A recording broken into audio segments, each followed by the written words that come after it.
আরে ভাই, তুমি এখানে? হ্যাঁ বৌদি, দাদা কোথায়? তোমার দাদা তো এখনো অফিসেই আছে।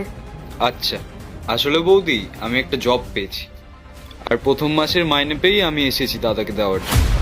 বাহ ভাই, এটা তো খুব খুশির খবর।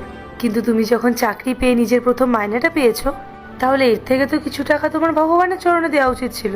তা না করে তুমি এই টাকাগুলো যে এখানে নিয়ে এসেছো। বৌদি আমি জানি যে প্রথম ইনকামটা ভগবানকে দিতে হয়, তার জন্যই তো আমি এখানে আসলাম আমার ভগবানকে দেওয়ার জন্য। আমার কাছে তো আমার দাদাই আমার ভগবান। বলো না বৌদি, দাদা কোথায় আছে? আমি সেখানে গিয়েই দাদাকে এই টাকাটা দিয়ে চলে যাব। তুমি বসো না ভাই, তোমার দাদা আর কিছুক্ষণ পরেই চলে আসবে। তারপর তুমি নিজের হাতে তোমার দাদাকে এই টাকাগুলো দিও।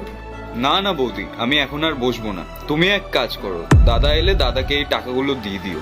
কারণ তুমি তো জানোই দাদা আমার উপর রাগ করে আছে, আর সত্যি বলতে আমি দাদাকে খুব ভয় পাই।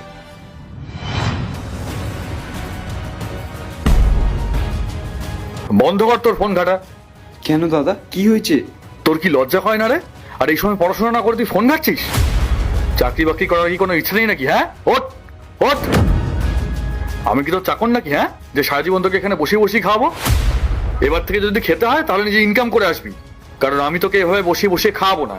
আর তুই একটা পুরুষ মানুষ, তোকে ইনকাম করতেই হবে। আর যে ইনকাম না করে বসে বসে খায় সে টাকার মর্ম কোনোদিন বুঝবে না। তুই যদি আমার জায়গায় থাকতিস, আমার মতো ইনকাম করতিস, তাহলে বুঝতিস যে বাড়িতে একটা প্রাপ্তবয়স্ক ছেলে বসে বসে খেলে তার কেমন লাগে। আমি আর তোর খরচা চালাতে পারবো না। এবার থেকে তোর নিজের খরচা তোকে নিজেই চালাতে হবে। আর শোন, কান খুলে শোন, এই বাড়িতে আসার কথা সেদিনই ভাববি যেদিন তুই নিজে ইনকাম করতে পারবি। আর তার আগে তুই এই বাড়িতে ঢুকবি না। বেরিয়ে যা, বেরিয়ে যা বাড়ি থেকে।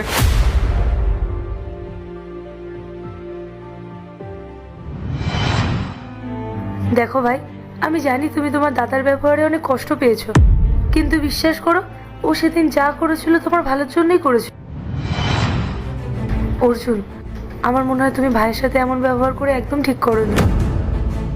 হ্যাঁ, আমি জানি যে ও এখন কোনো কাজ করে না, কিন্তু দেখো, ও কিছুদিনের মধ্যে ঠিক করে। পার্ট 2 দেখতে সাবস্ক্রাইব করো ভেলকু 78M।